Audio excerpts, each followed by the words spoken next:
जय हिंद जय भारत दोस्तों। तो क्या आप लोगों ने जम के तैयारी कर रहा है और जम के तैयारी कर रहे हैं बोर्ड एग्जाम 2022 के लिए, तो ये वीडियो आपके लिए। इसमें जितने भी सारे मैंने क्वेश्चन, ये सारे के सारे जो प्रश्न है इंपॉर्टेंट है। और ताजुब की बात यह है कि इस वीडियो में मैं आपका टेस्ट भी ले रहा हूँ, क्योंकि आपके सामने ये क्वेश्चन है। चाहो तो वीडियो पॉज करके आप रोक करके बना सकते हो और जो मैं बनाऊंगा उससे आप आंसर मिला सकते हो। इससे ये पता चल जाएगा कि आपने जो अभी तक तैयारी किया वो कितना सही से तैयारी किया और कितना गलत से तैयारी किया, वो सारा का सारा इसमें पता चल जाएगा। क्योंकि इस टाइप के क्वेश्चन तो आप बनाए होंगे। तो जितने भी सारे बुक से मैंने लिया ना, सब NCERT बुक से लिया, मोस्ट इंपॉर्टेंट क्वेश्चन। तो शुरू से लेकर के लास्ट तक देखना। अब कहोगे भैया चैप्टर में नहीं है तो उदाहरण में ये सब रहता है, ठीक है। तो आओ यार एक एक करके हम सॉल्व करते हैं।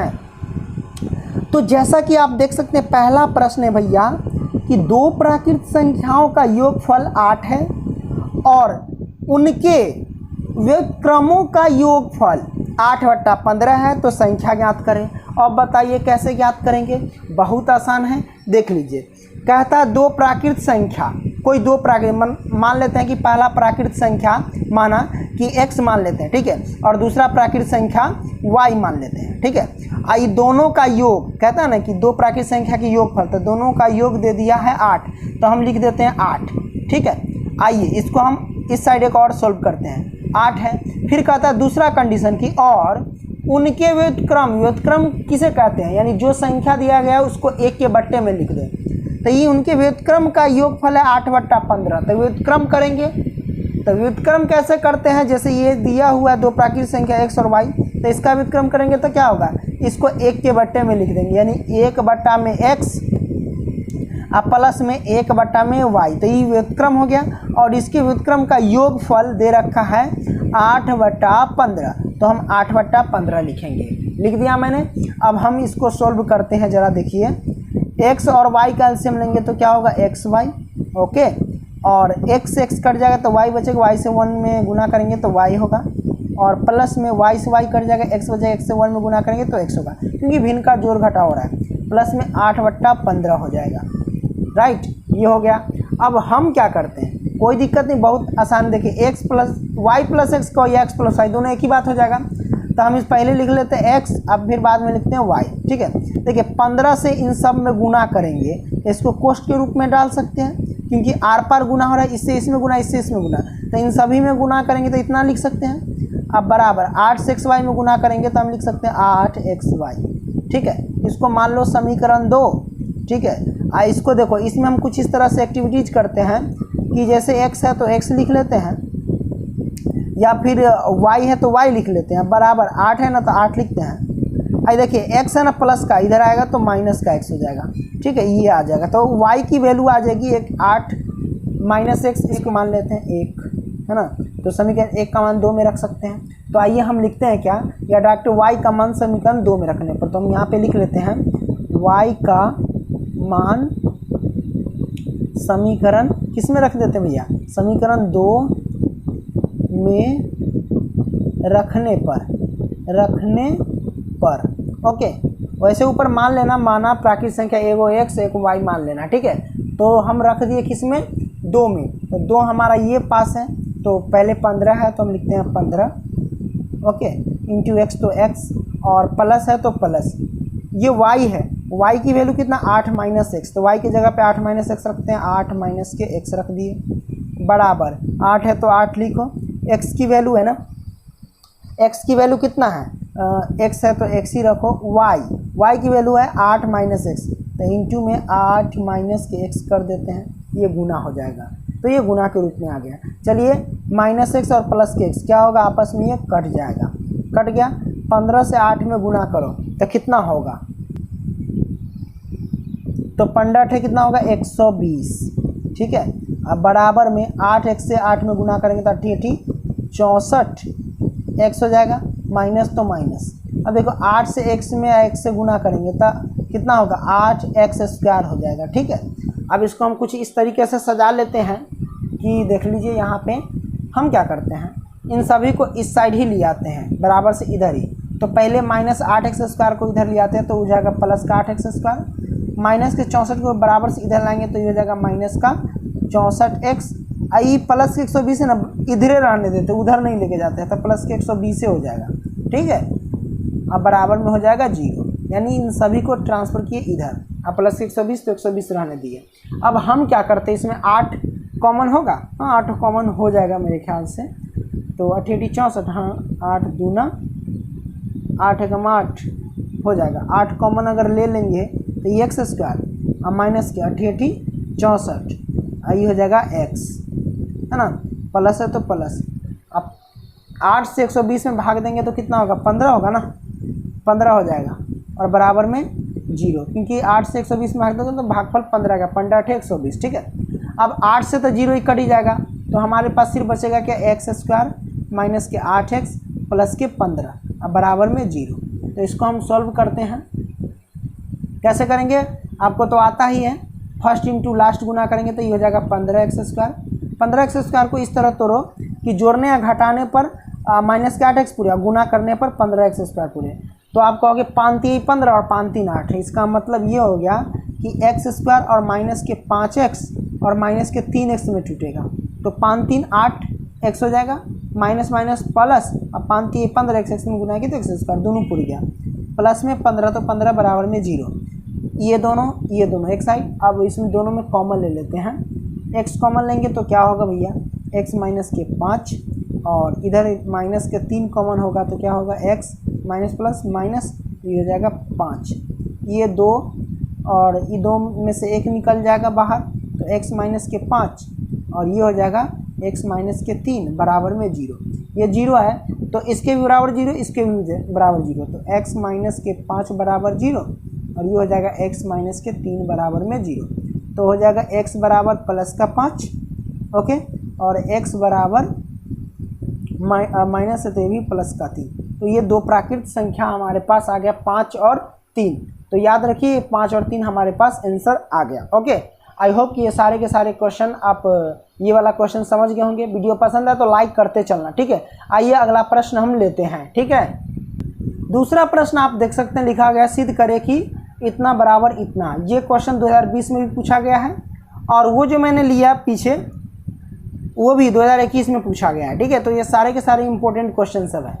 तो आइए देखिए, इसको हम इसमें सिद्ध करना है। तो आप LHS ऊपर लिख लीजिए ऐसे, लेफ्ट हैंड साइड और राइट हैंड साइड। चलिए इसको हम सिद्ध कर लेते हैं। आइए, ये जैसा है 1 है तो 1, माइनस तो माइनस, कॉस है तो कॉस है, और बटे में 1 प्लस में कॉस है तो कॉस है लिख लो, रूट है तो रूट डालो। आपको तो परिमेयकरण आता होगा, परिमेयकरण कर लेते हैं। परिमेयकरण नीचे से करेंगे तो जैसा वैसा लिखो, जो प्लस वाला है वो माइनस हो जाता है, जो माइनस है तो वो प्लस हो जाता है। तो प्लस का चिन्ह है तो माइनस का हो जाएगा, माइनस 1 माइनस में कॉस है और बट्टे में उतना ही से 1 माइनस में कॉस। इस तरीके से परिमेयकरण होता है, यानी इस जो संख्या रहता है उससे गुना करते हैं नीचे और ऊपर, लेकिन कंडीशन ये है कि अगर उसका चिन्ह प्लस का है तो माइनस का हो जाएगा, अगर ये माइनस का रहता तो ये अगर प्लस का हो जाता है। अब रूट है तो रूट भी डाल दीजिए।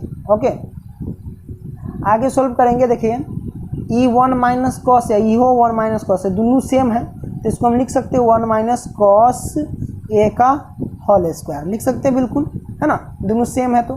और बट्टे में इसको देखिए 1 प्लस कॉस है, ये 1 माइनस कॉस है, यानी a प्लस के b और a माइनस के b के रूप का है।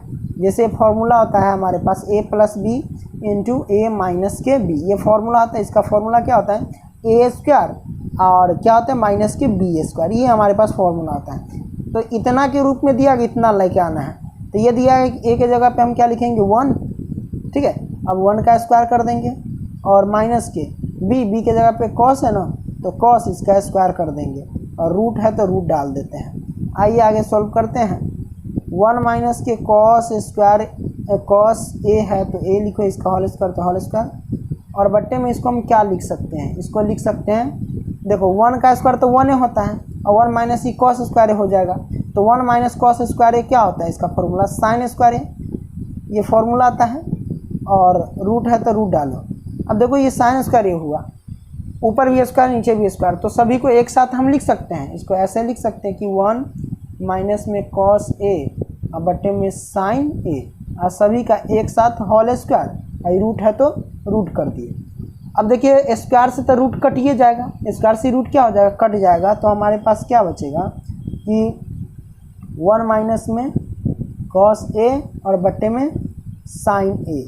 ठीक है, अब इसको क्या लिख सकते हो, इसको आप यही लिख सकते हो कि जैसे कि हमारे पास है तो 1 के बट्टे में भी साइन है और कॉस के बट्टे में भी साइन है। तो आइए हम लिखते हैं 1 बट्टे में साइन ए और माइनस है तो माइनस और कॉस के ए के बट्टे में भी साइन है।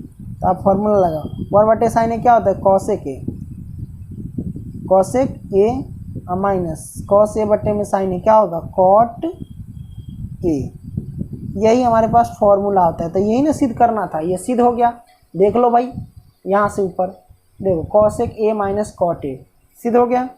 तो चलिए इसी प्रकार हम क्या करते हैं, अगला प्रश्न लेते हैं।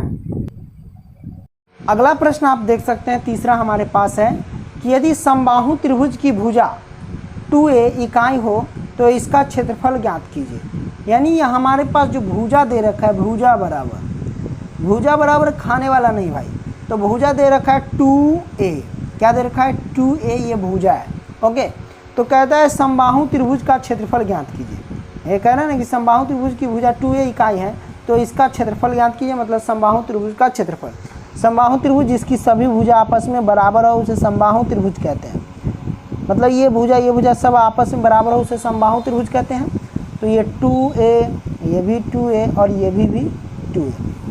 तो ये हमारे पास भुजा 2a है, तो इसका क्षेत्रफल ज्ञात करना है। तो आपको पता होना चाहिए समबाहु त्रिभुज का क्षेत्रफल क्या होता है, समबाहु त्रिभुज का क्षेत्रफल। तो क्षेत्रफल जो भैया होता है वो होता है √3 बटे में 4 गुने भुजा स्क्वायर। क्या होता है, भुजा का स्क्वायर। तो इसी को सॉल्व करते हैं √3, तो √3 बटे 4 है तो 4 और गुने में भुजा कितना 2a, तो 2a का स्क्वायर है। तो हम क्या करेंगे 2a गुने में 2a। ठीक, अब इसको काटो, 2 दूना 4 कट गया, 2 से 2 कट गया, ये भी कट गया हमारे पास। तो हमारे पास क्या बचा बताओ, तो ये बचा √3 और a से a में गुना करेंगे तो क्या होगा हमारे पास a स्क्वायर हो जाएगा, है कि नहीं। तो हम लिखते हैं a स्क्वायर, तो √3 भुजा स्क्वायर हमारे पास क्या है, आंसर आ गया। ठीक है, ओके। आइए इसी प्रकार हम अगला प्रश्न लेते हैं। आइए दोस्तों अब चौथा प्रश्न सिद्ध करते हैं, हल करते हैं। तो आप स्क्रीन पे देख सकते हो, आपके पास शो हो रहा होगा। कहता है कि एक बेलन के आधार की परिधि, एक बेलन है उसके आधार की परिधि 44 सेंटीमीटर और इसकी ऊंचाई 24 सेंटीमीटर है। तो बेलन का वक्र क्षेत्रफल ज्ञात कीजिए। देखिए जैसे कि हम मान लेते हैं कि एक बेलन है, चलो ये बेलन है, ओके, यहाँ से हम बना लिए बेलन फिगर। अब बेलन के कहते हैं आधार की परिधि, आधार मतलब जो बेलन जहाँ पे बना होता है। तब बेलन का आधार क्या है, ये देख लो, ये आधार होता है नीचे वाला। तो आधार ये बिल्कुल वृत्त है, क्या है, ये वृत्त है। तो वृत्त मतलब वृत्त की परिधि, बेलन के आधार की परिधि मतलब क्या कहा कि वृत्त की परिधि। तो वृत्त की परिधि क्या होता है, वृत्त की परिधि होता है 2πr, क्या होता है 2πr। तो मतलब वृत्त की, कहता है ना कि बेलन के आधार की परिधि दे रखा है कितना 44 सेंटीमीटर, मतलब बेलन के आधार मतलब वृत्त की परिधि दे रखी है 44 सेंटीमीटर। तो हम रखो, ये देखो वृत्त की परिधि का फॉर्मूला, ये 44 सेंटीमीटर हम लिख दिए। ठीक है, आगे इसको हम सॉल्व करते हैं। देखिए इसको हम सॉल्व करेंगे तो 2 और गुने में पाई का मान कितना है 22/7 है और गुने में r है तो r लिखो, बराबर में 44 तो 44।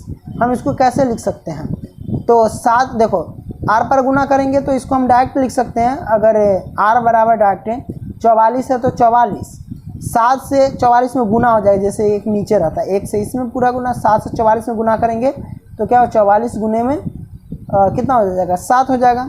और नीचे क्या हो जाएगा, ये जो 22 गुने 44 है क्योंकि गुना में है, बराबर सीधा लाएंगे तो बट्टा में आ जाएगा, यानी 2 गुने कितना 22 गुना 44 डायरेक्ट करना दीजिए 44, 44 से कम 44 कट जाएगा।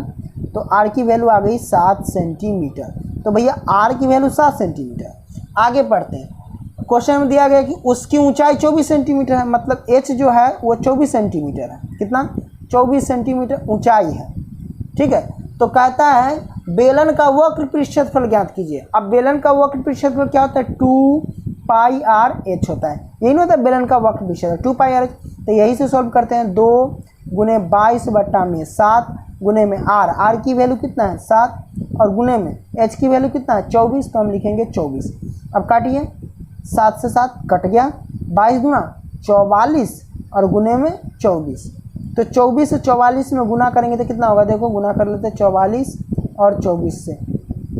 4 चौके 16 के 6 हासिल, 1 4 चौके 16, 16 1 17, ठीक है। अब इसको गुना कर दे, 4 दूनी 8, 4 दूनी 8, 6, ठीक है। 8 7 15 के 5 हासिल 1, 8 1 9 1 10, 1056। तो हम लिखेंगे क्या, 44 24 में गुना किए तो 1056 हमारे पास क्या है आंसर, ये आ गया, ठीक है। आई होप कि ये सारे के सारे क्वेश्चन समझ में आ रही होगी आप लोगों को। आइए अगला प्रश्न हम लेते हैं। आइए क्वेश्चन नंबर 5 सॉल्व करते हैं। आपको स्क्रीन पे शो हो रहा होगा। कहता है कि यदि द्विघात समीकरण कितना है 7y² है, क्या 7y² है, ठीक है। अब प्लस में ky है और माइनस के 3 बराबर में 0। तो यदि द्विघात समीकरण इतना इतना बराबर 0 है का एक हल, कहता है एक जो हल है भैया, एक हल कितना दे रखा है 2/3 है। तो कहता है कि k बराबर क्या हो, यानी k का मान ज्ञात कीजिए। बहुत आसान है, देखिए ये द्विघात समीकरण पहले से है और इसका एक हल पहले से दे रखा है 2/3। अच्छा बताइए कि द्विघात समीकरण किस पद में, तो कहिएगा y के पद में। किस में, y के पद में। इसका मतलब इसका जब आंसर निकालेंगे तो y की वैल्यू आएगी कि नहीं आएगी, तो मतलब ई जो है वैल्यू एक हल दे रखा है पहले से ही, y बराबर दे रखा है। इसका मतलब ये हुआ कि y बराबर दे रखा है 2/3। तो y बराबर जो 2/3 है इसमें हम पुट करेंगे, 2 नंबर क्वेश्चन में ही पूछा जाता है, ठीक है। तो y की वैल्यू सभी में पुट कर देते हैं। तो आइए कर देते हैं, 7 है तो 7, y के जगह पे 2/3 रखेंगे और इसका स्क्वायर है तो स्क्वायर कर देंगे, और प्लस k है तो k, y के जगह पे 2/3 रखेंगे, गुना में बीच में रहता है 2/3 और माइनस के 3 है तो 3 रखेंगे बराबर 0। आइए सॉल्व कर लेते हैं।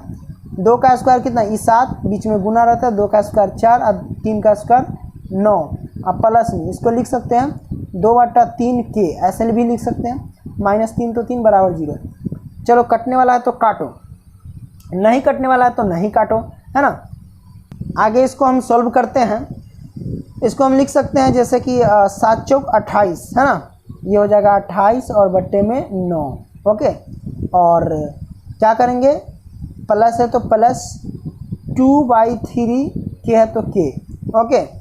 और बराबर क्या कर सकते हैं, इसको ऐसे लिख सकते हैं कि माइनस के 3 है ना, तो माइनस के 3 बराबर से उधर जाने देते हैं, ठीक है। तो क्या होगा, प्लस के 3 हो जाएगा। अब इसको सॉल्व करते हैं। 9 3 का एलसीएम 9 से तो ये 28 हो जाएगा, प्लस में 3 3 9, 3 3 9 तो 3 दूना 6 के हो जाएगा, बराबर में 3, इसके नीचे 1 छिपा रहता है। आर पार गुना कर लेते हैं, तो गुना करेंगे तो 28 क्या होगा, ये हमारे पास ये हो जाएगा 28 के, 28 और प्लस में 6 के बराबर में 9 3 27, 6 के बराबर में 27, है ना, प्लस के 28 है, पक्षांतर करेंगे तो क्या होगा माइनस के 28, है ना। तो 6 के बराबर क्या होगा, 27 में से 28 घटेगा तो माइनस के 1 बचेगा। इसीलिए क्या हो जाएगा, k की वैल्यू कितना हो जाएगा, ये माइनस के 1 तो 1 और बट्टे में 6, तो k की वैल्यू आगे भी हम माइनस के 1/6, ये हमारे पास आंसर आ गया, ठीक है। तो क्या है भाई, वीडियो पसंद आ रही तो लाइक करते चलना, ठीक है। आइए आगे बढ़ते हैं दोस्तों। अगला क्वेश्चन आपको शो हो रहा होगा। कहता है कि टेन थीटा, क्या कहता है, टेन थीटा, यदि टेन थीटा बराबर कॉट फाई है, टेन थीटा क्या भाई, टेन थीटा अब बराबर क्या है, कॉट फाई है, ये फाई का निशान है, ऐसे कॉट फाई हो तो सिद्ध कीजिए कि थीटा प्लस फाई, सिद्ध करना है आपको, थीटा आप प्लस में फाई बराबर 90 डिग्री, ये आपको सिद्ध करना है ना, ये आपको बिल्कुल सिद्ध कर देना है। तो कर देते हैं, टेन थीटा बराबर कॉट फाई और इसको सिद्ध करना है थीटा प्लस फाई बराबर 90 डिग्री, ओके। तो चलिए हम सिद्ध कर लेते हैं। तो हम क्या करते हैं भैया, ये देख लो, ऐसे हम करते हैं कि टेन थीटा का फॉर्मूला क्या होता है, टेन थीटा का फॉर्मूला होता है कॉट 90 डिग्री माइनस के थीटा, ये फॉर्मूला होता है, बराबर कॉट है तो कॉट और फाई है तो फाई, ये कॉट से कॉट बराबर में है तो कट जाएगा, तो ये हमारे पास बचेगा 90 डिग्री माइनस के थीटा अब बराबर में फाई। अच्छा ये देख लो 90 डिग्री तो 90 डिग्री बराबर तो बराबर, ये देखो माइनस का थीटा है बराबर से इधर लाएंगे तो प्लस का थीटा हो जाएगा। क्या हो जाएगा? प्लस का थीटा। और ये फाई पहले से प्लस का तो ये फाई जोड़ देंगे। ठीक है, तो आप देख सकते हो ये हमारे पास सिद्ध हो गया। इसको उल्टा कर दो कि थीटा प्लस में फाई बराबर 90 डिग्री। यही ना सिद्ध करना था, ले सिद्ध हो गया भैया। इस तरीके से सिद्ध कर सकते हो। ओके, आई होप कि आपको बात समझ में आ रही होगी। आइए अगला प्रश्न लेते हैं। जैसा कि आपको स्क्रीन पे शो हो रहा होगा कि क्वेश्चन हमारे पास क्या है, प्रूव डेट यानी सिद्ध करे कि 1 क्या है, 1 और प्लस में सेक थीटा है। क्या है? Sec theta. ओके, और बटे में है हमारे पास सेक थीटा, राइट, और बराबर में है साइन स्क्वायर। क्या है? साइन स्क्वायर थीटा बटे में है 1 minus cos theta, 1 minus cos theta. तो इससे हमको ये सिद्ध करके ला देना है, तो हम इसको मान लेते हैं LHS। ठीक है, और ये RHS, राइट हैंड साइड। जरूरत पड़ने पर हम दोनों को भी सॉल्व कर लेते हैं। ठीक है, तो आइए हम सॉल्व करते हैं। जैसे कि 1 प्लस सेक थीटा बटे सेक थीटा है, तो हम क्या कर सकते हैं यहाँ पे इम्प्रूव कि अगर 1 प्लस सेक थीटा बटे सेक थीटा, इसका मतलब क्या हुआ कि 1 के बट्टे में भी है और सेक के बट्टे में भी है, तो हम इसको लिख सकते हैं 1 बटे सेक थीटा। ओके, और बीच में प्लस है तो प्लस का निशान लगाएंगे, और ये सेक थीटा है तो हम सेक थीटा लिखेंगे, और बटे में सेक थीटा है तो सेक थीटा डाल दिए, दोनों के बट्टे में अलग अलग कर दिए। अब हम क्या करते हैं, ये सेक थीटा से सेक थीटा कटेगा एक मरतबे, तो हमारे पास क्या आएगा, 1 बटे सेक थीटा फॉर्मूला क्या होता है, कॉस थीटा के बराबर होता है फॉर्मूला, तो हम लिखेंगे कॉस थीटा और प्लस में 1। ओके, आइए कॉस थीटा प्लस के 1 आया। अब हमको सिद्ध करना था साइन स्क्वायर थीटा बटे 1 माइनस कॉस थीटा, तो आप क्या करो, इसको भी आप सिद्ध कर सकते हो, यानी इसको भी हल कर सकते हो। तो इसको भी हल कर देते हैं। साइन स्क्वायर थीटा का फॉर्मूला क्या होता है, 1 माइनस के कॉस स्क्वायर थीटा। ओके, और बटे में क्या है 1 माइनस कॉस थीटा, तो हम लिख सकते हैं 1 माइनस में कॉस थीटा। आगे क्या करेंगे, आगे भैया हम करेंगे कि जैसे कि 1 माइनस कॉस स्क्वायर थीटा है ना, अच्छा 1 का स्क्वायर क्या होता है, 1 ही होता है, तो ये हो जाएगा ए स्क्वायर माइनस बी स्क्वायर के फॉर्म में। तो ए स्क्वायर माइनस बी स्क्वायर का फॉर्मूला क्या होता है, वो होता है ए plus B into A minus B, तो यानी इसी को एक बार प्लस में और एक बार माइनस में लिख देना है। तो 1 प्लस में कॉस थीटा और एक बार हो जाएगा 1 माइनस में कॉस थीटा। ठीक है, अब इसके बट्टे में ये है 1 माइनस में कॉस थीटा, तो कॉस थीटा लिख देंगे। अब ये से ये पार्ट कट जाएगा, तो हमारे पास क्या बचेगा, ये जैसे ये वैसा उतार लो, कॉस थीटा प्लस में 1 बराबर है तो बराबर, ये हमारे पास बचा क्या 1 प्लस में कॉस थीटा, और ये हमारे पास क्या हो गया, प्रूफ हो गया भाई दोनों साइड। ओके, तो आई होप कि ये सारे के ये जो क्वेश्चन मैंने सॉल्व किया, पहला क्वेश्चन, ये आप समझ गए होंगे। तो ये काफ़ी ज़्यादा इम्पोर्टेंट है 2022 बोर्ड के एग्ज़ाम के लिए। ये 19, 20 सभी में पूछा है, 21 में भी पूछा है, इसलिए ध्यान से इस बार भी पूछने के काफ़ी ज़्यादा चांसेस हैं। ओके, आइए दोस्तों अब हम लेते हैं प्रश्न क्रमांक 2। तो 2 में आप देख सकते हैं लिखा गया कि 0, ये जो 0.12 है, इसको p/q के रूप में बदले। ऐसा कहता है कि p/q के रूप में बदले, लेकिन यहाँ पे ध्यान दीजिए कि 2 के ऊपर बार लगा हुआ है। अब इसको p/q के रूप में बदलना, ये 2 नंबर में पूछता है ये सवाल, तो हम कैसे बदलेंगे, बहुत आसान है। क्या कीजिए, ये जैसा संख्या वैसा लिख दीजिए, यानी 0 की तो वैल्यू नहीं है, तो 12 संख्या तो 12 लिख दीजिए। मैंने 12 लिख दिया, बट्टा लगाइए। अब बट्टा लगाने के बाद हम क्या करते हैं, देख लो भाई बार कितने संख्या पे, तो बार एक संख्या पे है तो 1 9 लिख लीजिए। बार कितने संख्या पे, एक संख्या पे, तो 1 9 लिख दीजिए, हो गया। अब देखिए दशमलव और बार के बीच कितना संख्या है, एगो संख्या है, तो हम एगो 0 लिख देंगे। ठीक है, मैंने एगो 0 लिख दिया। अब बार के बाद जितने भी सारे संख्या उन सभी को घटा दो, तो बार के बाद क्या 1 है, तो हम क्या करेंगे 1 को घटा देंगे। ठीक है, 0 का वैल्यू नहीं होता, इस पर हम कई बार वीडियो भी बना चुके हैं। 12 में से 1 जाएगा तो कितना बचेगा, इतना बचेगा 11 बचेगा। क्या बचेगा 11। ओके, तो ये हमारे पास 11/90, ये हमारे पास आंसर आ गया। ओके, तो 12 में से 1 हटा दिए तो 11/90 है ना। ये अगला प्रश्न है, आपको स्क्रीन पे शो हो रहा होगा। कहता है कि यूक्लिड के विभाजन, है ना, यूक्लिड के विभाजन एल्गोरिथम का प्रयोग कर, कहता है कि 231 है, कितना है 231, और हमारे पास है कितना संख्या 396। तो 231 और 396 का कहता है मौसा ज्ञात कीजिए, मतलब HCF ज्ञात करना है, HCF ज्ञात करना है, क्या होगा? तो आपको पता होगा बहुत आसान है, क्योंकि यूक्लिड विभाजन से प्रमेय का निकालना, HCF निकालना कैसे निकालेंगे? देखिए सबसे पहली बात क्या है कि दो संख्या हमारे पास है, जो बड़ी संख्या है उसको A मान लेते हैं, बड़ी संख्या 396 है तो हम लिखते हैं A बराबर कितना 396, और छोटी संख्या है उसको B मान लेते हैं, तो B बराबर कितना हो जाएगा 231, तो मैंने 231 लिख लिया। ठीक है, ये हमारे पास अगला प्रश्न है।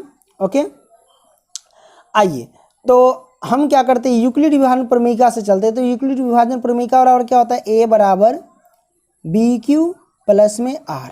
ओके, तो A की वैल्यू कितना है 396, और बराबर तो बराबर B की वैल्यू, तो B की वैल्यू हमारे पास क्या है देख लो 231, तो 231 रखेंगे, और बीच में जो BQ है तो बीच में गुना रहता है, गुने में Q लिख दो, प्लस में R की वैल्यू तो अभी नहीं पता है तो R ही लिखते हैं। अब हम क्या करते हैं, पता करेंगे वैल्यू।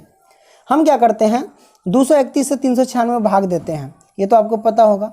वीडियो को पॉज करके आप खुद भी ट्राई कर सकते हैं। 231 है और भाग देंगे 396 से, 231 दूना तो ज़्यादा हो जाएगा, 462 हो जाएगा, है ना, लेकिन है 396 ही, तो 231 एकम लगाएंगे तो 231 होगा। चलिए घटाते हैं, 6 में से गया तो 5, 9 में से 3 गया तो ये 6, 3 में से 2 गया तो 1, 165 है। तो ये जो 1 है ये Q के जगह पे, और नीचे जो शेषफल है वो R के जगह पे, तो Q की जगह पे 1, R की जगह पे 165। तो आइए हम लिखते हैं एक एक करके। 396 है तो 396 बराबर 231, है ना, और गुने में Q के जगह पे 1 और प्लस में R के जगह पे 165। अब हम क्या करते हैं कि 231 को इस साइड ले आते हैं, 231, ओके, और बराबर में 165 जो शेषफल है उसको यहाँ पे ले आएंगे। अब हम क्या करेंगे, फिर से वही कि 165 से क्या करेंगे,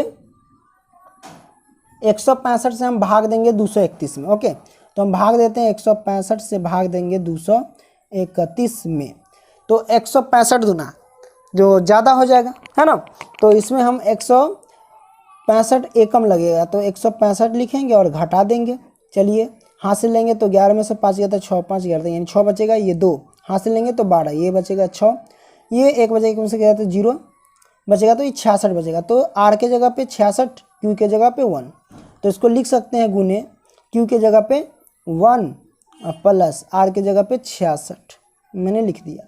ये कब तक प्रक्रिया करनी है, जब तक 0 ना आ जाए। ठीक है, R के जगह पे 165 को इधर ले आएंगे और बराबर में 66 है तो 66 ले आएंगे। ठीक है, अब हम क्या करते हैं 66 से 165 में हम भाग देंगे, क्या करेंगे, भाग देंगे।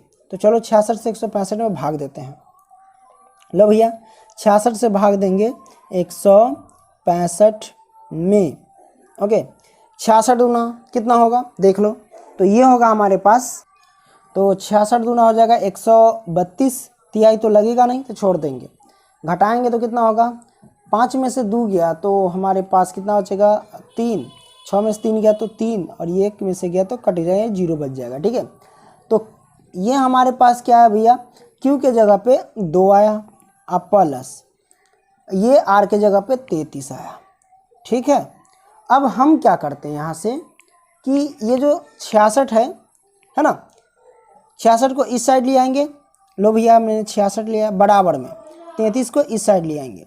अब 33 दूना कितना हो जाएगा 66, तो 33 से अगर 66 में भाग देंगे तो 2, और शेषफल क्या बचेगा 0। देख लो, नहीं विश्वास होता है तो 33 से भाग देंगे 66 में, 33 दूना 66, घटाएंगे तो 0 आ जाएगा। तो R के जगह पे 0, Q के जगह पे 2, Q के जगह पे 2, R के जगह पे 0। जब भी 0 आ गया तो समझ जाओ कि आंसर आ गया हमारे पास। क्या करते हैं, इस साइड से हम गिनती करते हैं, 1 संख्या 2 संख्या, तीसरा नंबर पे जो संख्या था उसका आंसर हो जाता है। तो तीसरा नंबर पे 33 आ रहा है, तो इसका जो HCF हो जाएगा, HCF बराबर 33, ये हमारे पास आंसर आ गया। ओके, आई होप कि ये क्वेश्चन आप समझ गए होंगे। आइए अब हम क्या करते हैं, अगला प्रश्न लेते हैं। आइए दोस्तों अब अगला प्रश्न लेते हैं। तो अगला प्रश्न हमारे पास है, यहाँ पे देख सकते हैं, कहता है कि यदि सेक थीटा बराबर 13/12 तो cos theta plus tan theta का मान होगा। तो कहता है सेक थीटा बराबर कितना है, देखो यदि सेक थीटा जो बराबर है वो कहता है 13/12, राइट। तो कहता है मान किसका निकालने के लिए, वो कहता है कॉस थीटा, है ना, कॉस थीटा अब प्लस में टेन थीटा की वैल्यू क्या होगी। तो कोई दिक्कत नहीं, यहीं से सॉल्व करते हैं। सेक थीटा बराबर फॉर्मूला क्या होता है वो हम लगा देंगे, वो होता है एच बाई बी। क्या होता है, H by B. H by B मतलब एच होता है हाइपोटेनियस बटे बेस, एच होता है हाइपोटेनियस और जिसका मतलब कर्ण होता है, और बी यानी बेस जिसका मतलब आधार होता है। ठीक है, तो बराबर हमारे पास 13/12 है ना, 13/12 लिख देंगे। तो यहाँ हो जाएगा 13 और बटा में 12। ओके, तो 13/12 मैंने लिखा। ओके, अब हम यहाँ से निकालेंगे परपेंडिकुलर P बाई, जो हमारे पास ये जैसे H हो गया, B हो गया, P निकाल लेते हैं। तो P बराबर फॉर्मूला क्या होता है, P बराबर फॉर्मूला होता है H² माइनस का B² का रूट अंडर। तो चलिए हम निकाल लेते हैं। H हमारे पास 13 है तो 13 का स्क्वायर करेंगे, माइनस तो माइनस, B हमारे पास 12 है तो 12 का स्क्वायर करेंगे, करनी है तो करनी डाल देंगे। तो 13 का स्क्वायर 169 होगा, यानी 13 गुने 13, माइनस 12 का स्क्वायर यानी 12 गुने 12 144 होगा। रूट डाल दीजिए, हमारे पास 169 में से 44 घटाएंगे तो 5, ये 2 यानी 25 होगा। इसका वर्गमूल निकालेंगे तो 5, इसका मतलब P की जो वैल्यू आई 5। तो यहाँ पे हम लिख लेते हैं, जो P की वैल्यू आ गई भैया 5। ओके, देखो H की वैल्यू 13, B की वैल्यू 12 और P की वैल्यू 5। तो हमें निकालना है cos theta plus tan theta की मान, है ना। तो हम निकाल लेते हैं, कोई दिक्कत नहीं है। cos थीटा का फॉर्मूला होता है B बाई एच। क्या होता है, B बाई एच। प्लस है तो प्लस निकालिए, लिखिए। और टेन थीटा का फॉर्मूला क्या होता है, P बाई बी। तो हम लिखेंगे P बाई बी। आइए सॉल्व करते हैं। B की वैल्यू कितना है, तो B की वैल्यू 12 है तो हम लिखेंगे 12, और बटे H की वैल्यू 13 तो हम लिखेंगे 13, और प्लस में P बाई बी, तो P की वैल्यू 5 और B की वैल्यू कितना है 12 तो हम लिखेंगे 12। अब 13 और 12 का एलसीएम लेंगे तो कितना होगा भैया, तो हम लेंगे 13-12 का एलसीएम, तो इसमें क्या करेंगे, गुना कर देंगे। तो दोनों का एलसीएम लेंगे तो 13 और 12 से हम गुना कर देंगे, तो गुना करके हम लिख लेते हैं। तो ये होगा 156, हम बट्टा लगाएंगे, 13 से 156 में भाग देंगे तो 12 आएगा, 12 से 12 में गुना करेंगे तो 144 होगा। कितना होगा, 144। ठीक है, प्लस है तो प्लस लिखिए, 12 से 156 में भाग देंगे तो भागफल 13 आएगा। अब 13 से 5 में गुना करेंगे तो 13 पच्चे 65 हो जाएगा। क्या हो जाएगा, 13 पच्चे 65। अब 44 और 65 को हम ऐड कर देंगे, तो ऐड करेंगे तो जरूरी है, 5 4 9 हो जाएगा, 6 4 10 के 0। ठीक है, 5 4 9 और 6 4 10 के 0, हासिल 1 1 1 हो जाएगा 2, और बट्टे में 156 लिख देंगे। ओके, इतना जोड़ने पर आएगा। अब 156 से हम क्या कर देंगे, 209 में भाग देंगे, या फिर यहीं पे आप इसको छोड़ सकते हैं, कोई दिक्कत नहीं है, जैसे इच्छा हो वैसे हम कर सकते हो। अगला प्रश्न है दोस्तों, यहाँ पे कहता है कि आंकड़े कहता है कि 12, ठीक है, और 17, कॉमा में 81, कॉमा में 26, कॉमा 38, कॉमा 42, फिर उसके बाद है 57 और फिर उसके बाद है 62 का परिसर ज्ञात कीजिए। तो भैया इसका परिसर ज्ञात करना है, हम कैसे ज्ञात करेंगे, तो आपको पता होना चाहिए कि परिसर बराबर क्या होता है। देखो परिसर बराबर जो होता है ना, परिसर बराबर होता है जो बड़ी संख्या माइनस छोटी संख्या, ये होता है। तो इसमें देखो बड़ी संख्या क्या है, हमारे पास 81 है, यही है सबसे बड़ी संख्या, इसमें देख लो।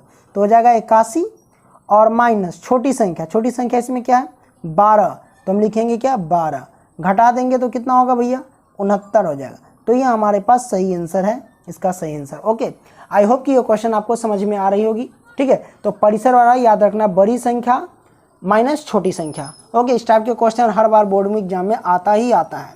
ओके, आइए अगला प्रश्न लेते हैं। ये ऑब्जेक्टिव में क्वेश्चन ये पूछेगा आपको। ओके, तो प्रिय छात्रों अब हमारे पास अगला प्रश्न है। अगला प्रश्न कहता है कि 5 आंकड़े जो है वो 5, ओके, फिर 4, फिर 13, फिर 9, फिर 8, फिर 9, फिर 9, फिर 11, फिर 14 का बहुलक ज्ञात करिए। तो इसमें बहुलक आपको बताना है, बहुलक क्या होगा। तो मैं आपको बता दूं बहुलक बराबर क्या होता है, जैसे जो संख्या ज़्यादा बार रिपीट हो रहा है वही आंसर हो जाता है। तो आपको इसमें ये पता करना कि कौन सी संख्या ज़्यादा बार रिपीट हो रही है। तो देख लो यहाँ पे 13 देखो कितने बार है, एक अकेला बार है। 5 की देखो एक अकेला बार है। इसमें जो रिपीट हो रही है ना भैया 9 9 9 9 जो है वो 3 बार रिपीट हो रही है। इससे इस संख्या के अलावा कोई इससे ज़्यादा रिपीट नहीं हो रहा है। तो 9 ज़्यादा रिपीट हो रहा है तो इसका आंसर 9 होगा। ठीक है। तो बहुलक बराबर 9 इसका आंसर आ गया। ओके, आई होप कि समझ में गए होंगे इस क्वेश्चन को। आइए अगला प्रश्न लेते हैं। छात्रों, आपको पहला प्रश्न आपको शो हो रहा होगा स्क्रीन पे, ठीक है। तो क्वेश्चन हमारा कहता है कि यदि एक घनाभ की लंबाई, चौड़ाई और ऊंचाई क्रमशः 10 सेंटीमीटर, 8 सेंटीमीटर, 6 सेंटीमीटर, तो इसका विकर्ण ज्ञात कीजिए। मतलब आपके पास क्या एक घनाभ है, ठीक है। क्या एक भैया घनाभ है। ओके, मैं इस तरीके से बना लेता हूँ, ये घनाभ है। अब घनाभ की कहता है लंबाई, चौड़ाई और ऊंचाई। तो लंबाई L, लंबाई और चौड़ाई, चौड़ाई यहाँ हम B से प्रेजेंट करेंगे चौड़ाई, फिर ऊंचाई यहाँ हम H से प्रेजेंट करेंगे। तो तीनों हमें दे रखा है। तो लंबाई दे रखा है, देखिए पहले है 10, 8, 6, तो पहले लंबाई होगा क्योंकि पहले लंबाई दे रखा है, चौड़ाई फिर ऊंचाई। तो हमें जो दे रखा पहले वो लंबाई होगा। तो पहले 10 सेंटीमीटर दे रखा है, 10 सेंटीमीटर लंबाई। चौड़ाई दे रखा है 8 सेंटीमीटर, सीक्वेंस में चलेंगे, और ऊंचाई दे रखा है 6 सेंटीमीटर। अब कहता है भैया इस घनाभ की क्या ज्ञात करना है। तो हमें इस घनाभ की जो ज्ञात करना है वो ज्ञात करना विकर्ण। तो भैया घनाभ का विकर्ण क्या होता है, याद रखना, घनाभ का जो विकर्ण होता है √L² प्लस B² और प्लस H², ये होता है। आइए सॉल्व करते हैं। L के जगह पे 10 है तो हम 10 रखेंगे, स्क्वायर है तो स्क्वायर लिखेंगे। अब प्लस B के जगह पे कितना है, B के जगह पे 8 है तो 8 का स्क्वायर कीजिए। अब प्लस H के जगह पे क्या है 6 है तो 6 का स्क्वायर कीजिए। ओके, रूट लगाइए। 10 का स्क्वायर कितना होगा भैया 100, प्लस 8 का स्क्वायर 88 64, और प्लस 6 का स्क्वायर 27 36। सभी को आपस में ऐड कर लो। ऐड करेंगे तो 64 और 36 100, 100 और 100 जोड़ेंगे तो 200। ठीक है, क्या आप 200 को ऐसे लिख सकते हैं कि ऐसे मान लो कि 10 गुने में 10 और गुने में 2 लिख सकते हैं, क्योंकि 10 दाएं के 100 और 100 दूना 200। रूट है तो रूट लगा लीजिए। ठीक है, अब रूट कहता है भैया यहाँ पे देख लो, रूट कहता है कि 2 में से एगो निकालो। तो 2 को 10 में से एगो 10 बाहर, 2 का पेयर नहीं लग रहा है तो ये बेचारा रूट में ही रह जाएगा। ये हमारे पास मीटर में सेंटीमीटर है तो सेंटीमीटर लिखिए, सेंटीमीटर में आंसर आ जाएगा। तो 10√2 सेंटीमीटर ये हमारे पास आंसर आ गया। आइए दोस्तों इसी प्रकार हम दूसरा प्रश्न लेते हैं। तो दोस्तों अगला प्रश्न है, प्रश्न क्रमांक 2 आपको शो हो रहा होगा। कहता है कि दिए गए त्रिभुज EFG, दिए गए जो त्रिभुज है क्या हमारे पास है EFG, दिए गए त्रिभुज EFG में कहता है में क्या है हमारे पास, देख लो भैया कि LM समांतर, LM समांतर FG है। ये जो LM समांतर है FG है, तो हम लिख लेते हैं LM पैरेलल, ठीक है, FG मैंने लिख लिया। ओके, ये हमारे पास कंडीशन है। तो कहता है LE की वैल्यू ज्ञात कीजिए, यानी LE बराबर क्या होगा ये पूछ रहा है। यानी देख लो LE इसकी वैल्यू ज्ञात करना है। ठीक है, तो बहुत आसान है ज्ञात करना। देखिए जब हमें LM समांतर FG यानी LM समांतर FG है तो हमारे पास कंडीशन क्या होगा, ये वाला पार्ट है इसके बट्टे में, ये वाला पार्ट इसके बट्टे में। तो हम लिख लेते हैं EL है ना, तो हम लिखते हैं EL। क्या लिखेंगे LE या EL लिख सकते हो, तो LE, ठीक है,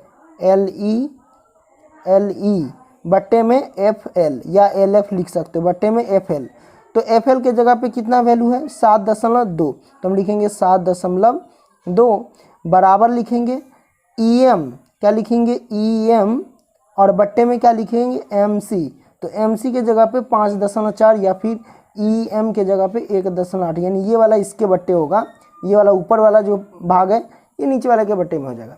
ठीक है, तो ऊपर वाला पार्ट कितना हमारे पास 1.8 है, तो हम लिख लेते हैं यहाँ पे डायरेक्ट 1.8 और बट्टे में ये लिखते हैं 5.4 लिख दिए सब। ये याद रखना कि जब LM समांतर FG होगा तो ये वाला पार्ट, देखो ये पार्ट है, ये पार्ट, ठीक है, तो ये ऊपर आएगा ये नीचे रहेगा, इसके बट्टे ये हो जाएगा। ठीक है, और इसके बट्टे ये हो जाएगा, याद रखना।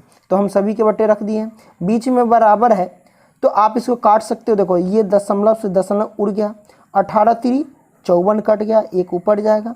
तो हमारे पास क्या होगा LE बट्टे में 7.2, ओके, और बराबर में 1 बट्टे में 3 काट सकते हो। LE से 3 में गुना करेंगे तो क्या होगा हमारे पास, इधर हम सॉल्व करते हैं, या 3 से LE में गुना करेंगे तो 3 LE ओके, बराबर 7.2 से 1 में गुना करेंगे तो 7.2।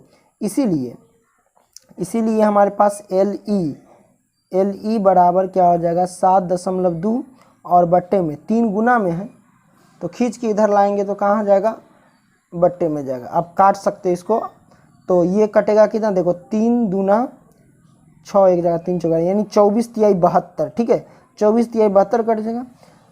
दशमलव के बाद एक संख्या यहाँ पे रख दो, बीच में दशमलव तो दशमलव, क्योंकि भाग दोगे ना तो 3 दूना 6 2 आएगा। ठीक है, एक जगह इधर दशमलव उसके बाद है तो उसके बाद लिख दो, यानी 2.4 हो जाएगा। तो इसका 2.4 is the right answer. Okay, I hope कि ये क्वेश्चन आप समझ गए होंगे। दूसरा प्रश्न, आइए अब हम तीसरा प्रश्न लेते हैं। दोस्तों अब हम तीसरा प्रश्न सॉल्व कर रहे हैं।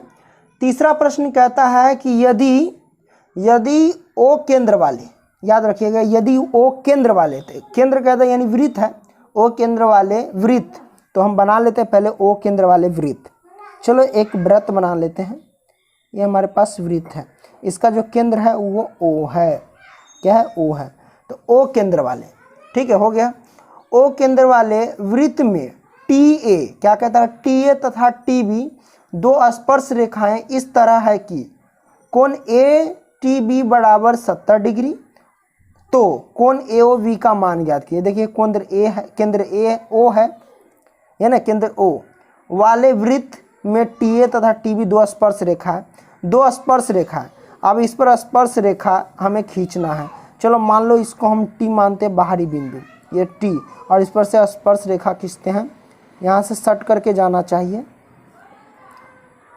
लो भैया, ये बिंदु पर है। ठीक है, तो ये स्पर्श रेखा, ये भी स्पर्श रेखा। ठीक है, तो स्पर्श रेखा टी ए, मान लो इसको ए मान लेते हैं और इसको बी मान लेते हैं। तो देखो टी ए हो गया, टी बी हो गया।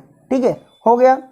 तो अब फिर कहता है आगे कि स्पर्श रेखाएं इस तरह की कोण ए टी बी बराबर 70 डिग्री। याद रखिए, कहता है कि कोण जो है ना भैया, ए टी बी बराबर कितना डिग्री भैया, 70 डिग्री। मतलब क्या समझे कि ये जो बीच वाला कोण है टी, वो 70 डिग्री है। तो ये हमारे पास हो गया 70 डिग्री, मैंने लिख दिया। ओके, अब कहता है कोण ए ओ बी का मान ज्ञात कीजिए, यानी कोण ए ओ बी मतलब कोण ओ का मान ज्ञात, ए ओ बी। पहले इसको हम मिला देते हैं इस तरीके से। ओके, स्पर्श बिंदु पर। ठीक है, यहाँ से ये वाला मिलेगा, यहाँ से ये वाला, कोण ए ओ बी। तो कहता है ए ओ बी का मान ज्ञात कीजिए, क्या होगा, यानी ओ का मान ज्ञात करना है। बहुत आसान है, देख लो भैया। सबसे पहले जहाँ पे स्पर्श करता है और वहाँ पे जो वृत्त की त्रिज्या होती है, वहाँ पे क्या बन जाता है, समकोण बन जाता है। समकोण यानी 90 डिग्री। यहाँ पर भी क्या बन जाता है, समकोण यानी 90 डिग्री।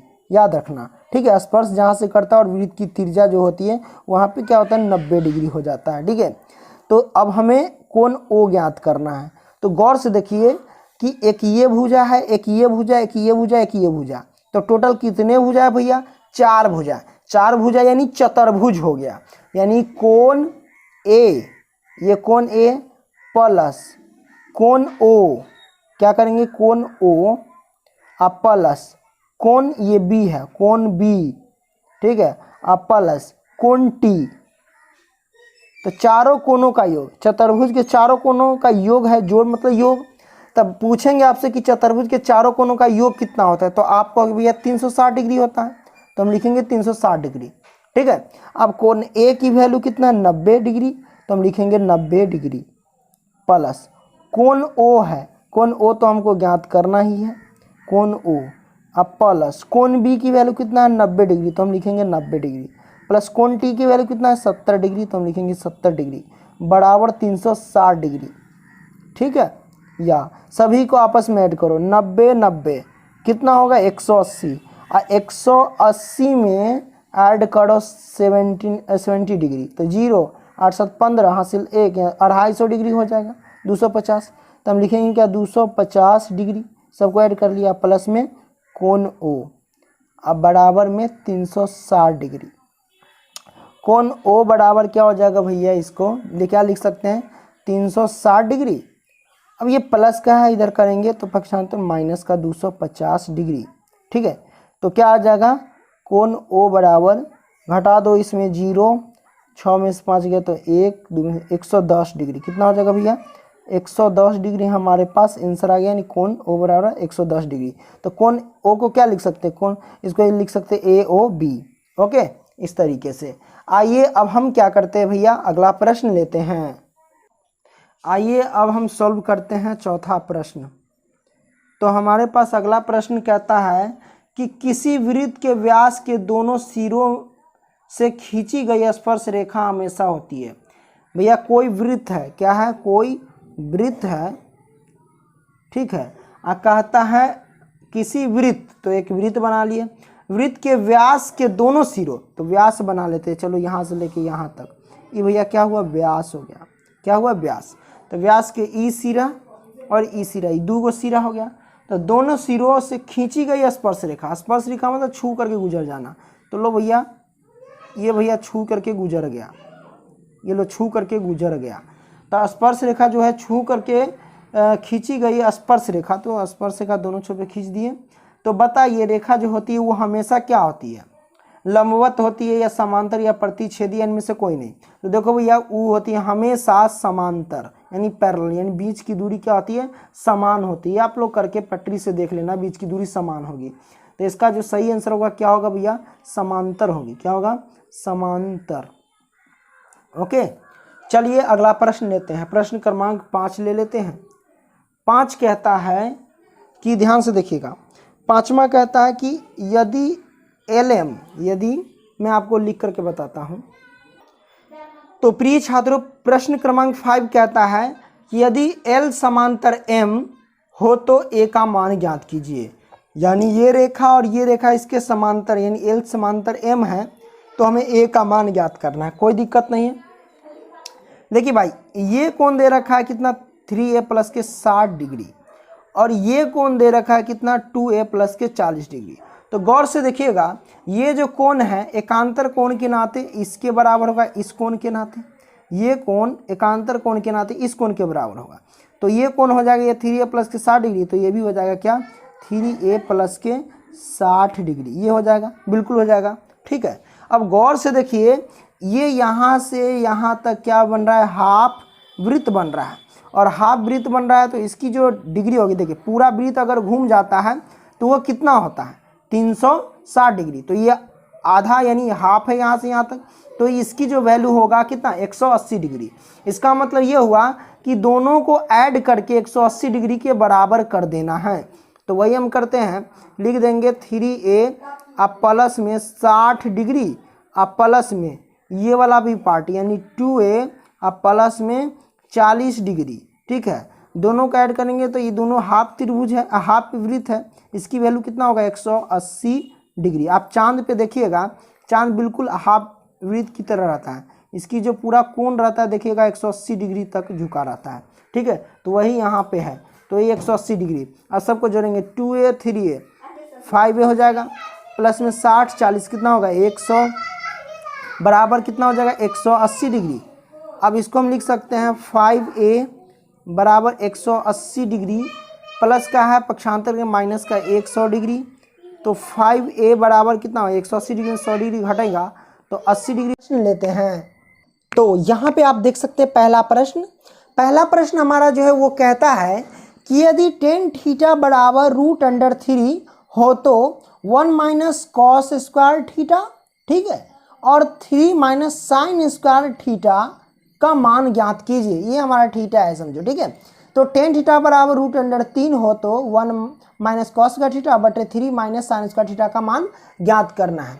सबसे पहले ये जो tan थीटा है हम लिख लेंगे यहाँ पे tan थीटा, और बराबर में 3 है तो लिखेंगे √3 है, ठीक है।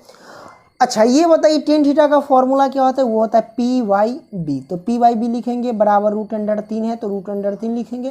क्या इसके नीचे एक छिपा रहता है कि नहीं? छिपा रहता है, बिल्कुल। तो इसका मतलब ये हुआ कि P की वैल्यू √3 और B की वैल्यू 1 हो गया, ठीक है। अब यहाँ से हम क्या करेंगे? P निकल गया, B निकल गया, और पाइथागोरस प्रमेय की मदद से हम H की वैल्यू निकाल लेंगे। तो H बराबर जो फॉर्मूला होता है H² बराबर वो होता है P² और प्लस के B², यही होता है फॉर्मूला। तो हम लिखेंगे क्या? H स्क्वायर बराबर पी स्क्वायर यानी पी यानी रूट अंडर 3 का स्क्वायर कर देंगे और प्लस में बी का स्क्वायर। बी स्क्वायर मतलब क्या हुआ कि हमें 1 का स्क्वायर कर देना है, तो 1 का स्क्वायर कर दिए। अब h बराबर सिर्फ हम लिखते हैं, देखिए रूट 3 का स्क्वायर क्या होगा, सिर्फ 3, क्योंकि स्क्वायर से रूट कट जाएगा तो 3 बचेगा। 1 का स्क्वायर 1 होगा, तो 3 और 1 कितना हो जाएगा, 4 हो जाएगा। और रूट है तो हम यहाँ पे देखिए 4 तो रख दिए, लेकिन यहाँ से स्क्वायर हटा दिए तो ये रूट पड़ जाएगा। ओके, तो 4 का वर्गमूल कितना होगा, 2, यानी h की जो वैल्यू आ गई भैया वो 2 आ गया। ठीक है, अब हम निकालते थे कि इसको निकालने के लिए जैसे टेन थीटा है तो टेन 60 डिग्री पे भी निकाल सकते, इधर थीटा 3 से 10 कट जाता और थीटा का मान वो हो जाता, तो ऐसे भी आप निकाल सकते हो अदर अलग मेथड से भी।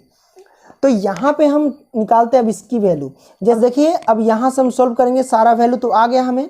अब हम क्या करेंगे, जैसे 1 माइनस कॉस का थीटा है तो 1 माइनस कॉस का थीटा किसके सूत्र के बराबर होता है, वो होता है साइन स्क्वायर थीटा के बराबर। तो हम लिखेंगे साइन स्क्वायर थीटा और बट्टे में 3 है तो 3 और माइनस के साइन स्क्वायर थीटा है तो साइन स्क्वायर थीटा लिख देंगे। ठीक है, अब हम क्या करेंगे, साइन थीटा का वैल्यू क्या होता है, साइन थीटा का वैल्यू होता है पी बाई एच होता है कि नहीं। तो पी बाई एच, तो पी की वैल्यू रूट अंडर 3 है तो रूट अंडर 3 लिखेंगे।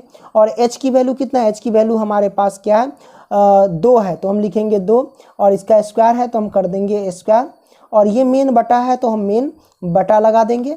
अब यहाँ देखिए 3 है, ठीक है, क्या है 3 है तो हम 3 लिखेंगे, और माइनस है तो माइनस। अब साइन स्क्वायर थीटा है तो साइन थीटा का वैल्यू क्या होता है, रूट अंडर, देखिए साइन थीटा का जो वैल्यू होता है वो मतलब फॉर्मूला होता है वो होता है पी बाई एच। तो पी बाई एच मतलब वही होगा रूट अंडर 3/2 आ जाएगा, इसका स्क्वायर है तो स्क्वायर कर दो। ओके, आइए इसको हम बड़े ही शानदार तरीके से सॉल्व करते हैं, है कि नहीं। इसको हम सॉल्व करते हैं तो देखिए यहाँ पे ऐसे होगा कि ये देखिए करनी 3 है, आगे हम इधर सॉल्व कर लेते हैं। करनी 3 का स्क्वायर करेंगे तो 3 होगा, और 2 का स्क्वायर करेंगे तो कितना होगा, 4 होगा। बटा लगाइए, मेन बटा है तो 3 है तो 3 माइनस करनी 3 का स्क्वायर 3 और बटे 2 का स्क्वायर 4, इसके नीचे एक छिपा रहता है। आइए आगे बढ़ते हैं, या इसको हम क्या लिख सकते हैं, 3/4। ओके, अब बटा लगाइए, 4 का एलसीएम कितना होगा, 4 होगा। अब यहाँ से क्या करेंगे, 1 से 4 में भाग देंगे तो 4 होगा, 4 तिहाई 12, माइनस है तो माइनस 4 से 4 में भाग दें, भागफल 1, 1 से 3 में गुना करेंगे तो 3 होगा, है ना। अब यहाँ से हम क्या करेंगे, देख लीजिए 3/4 है तो 4 लिखिए। अब देखिए बटा है, मेन बटा तो मेन बटा लिखिए। अब 12 में से 3 गया तो कितना होगा, ये होगा हमारे पास 9, और ये बटा में 4 है तो 4। अब देखो ये 4 से 4 कैंसिल, तो अब बचेगा हमारे पास 3 और नीचे 9, तो हम इसको लिख सकते हैं 3/9।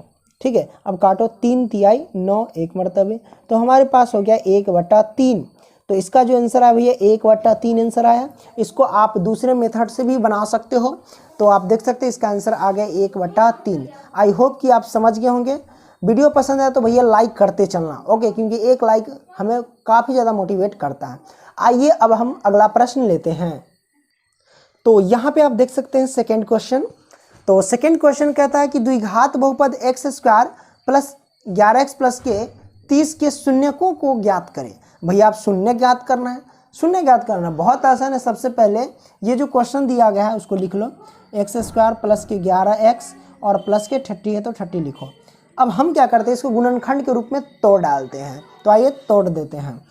देखिए फर्स्ट इंटू लास्ट है, तो 30x स्क्वायर में गुना करेंगे तो 30x स्क्वायर होगा। अब इस 30x स्क्वायर को इस तरह तोड़ो कि जोड़ने या घटाने पर 11x पूरे प्लस का, और गुना करने पर 30x स्क्वायर पूरेगा। तो आप कहोगे 6×5 = 30 और 6×5 = 11 हो जाएगा भाई 6×5 में। तो हम लिखेंगे क्या, एक्स स्क्वायर प्लस के 6x और प्लस के 5x, ठीक है, और प्लस के 30 है तो 30। अब यहाँ से पेड़ लगा लो, ठीक है। अब यहाँ से कॉमन ले लो, इसमें x कॉमन होगा तो x, प्लस में x कॉमन लेने का मतलब क्या, x से इस समय भाग देते हैं तो x से x स्क्वायर में भाग देंगे तो x होगा, प्लस x से 6x में भाग देंगे तो सिर्फ 6 होगा, प्लस है तो प्लस।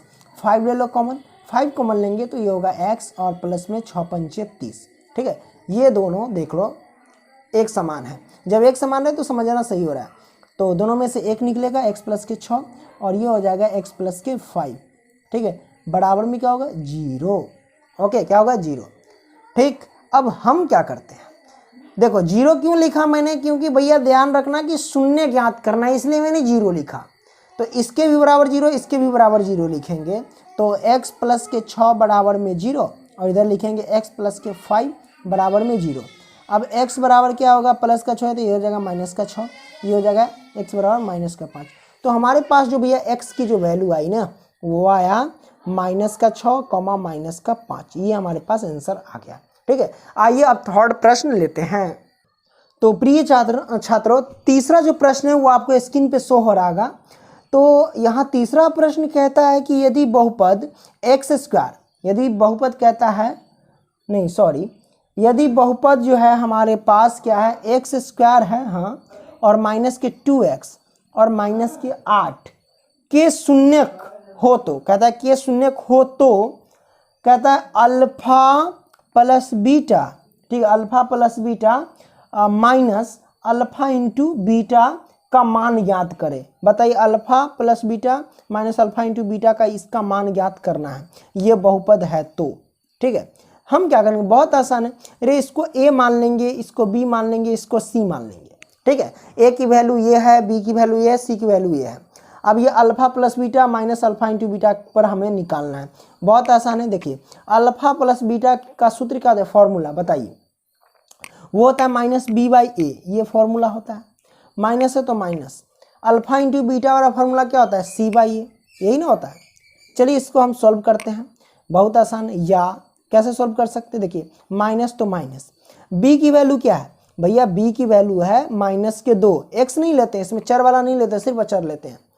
तो बी की वैल्यू है माइनस का 2। ओके, तो ये माइनस और ये माइनस क्या हो जाएगा, डायरेक्ट प्लस हो जाएगा, क्योंकि पहले से माइनस है। अब बी की वैल्यू माइनस के 2, तो माइनस माइनस क्या होगा, प्लस, 2 है तो 2 लिख लो, बटे में ए की वैल्यू कितना है, ये एक्स स्क्वायर, इसमें एक छिपा रहता है, हम एक लिख लेंगे, ये माइनस तो माइनस सी बाई ए, सी की वैल्यू कितना, माइनस के 8 और बटे ए की वैल्यू 1 छिपा रहा तो 1 लिख लो। तो इसको लिख सकते क्या, ये 2 है तो 2, ये तो एक नीचे छिपा है, उसकी कोई वैल्यू नहीं है, माइनस माइनस से गुना करेंगे तो क्या होगा, प्लस, और ये 8 है तो 8, कितना हो जाएगा भैया, 10 हो जाएगा। तो भैया इसका आंसर जो आ गया 10। आई होप कि ये प्रश्न समझ गए होंगे। आइए अगला प्रश्न लेते हैं।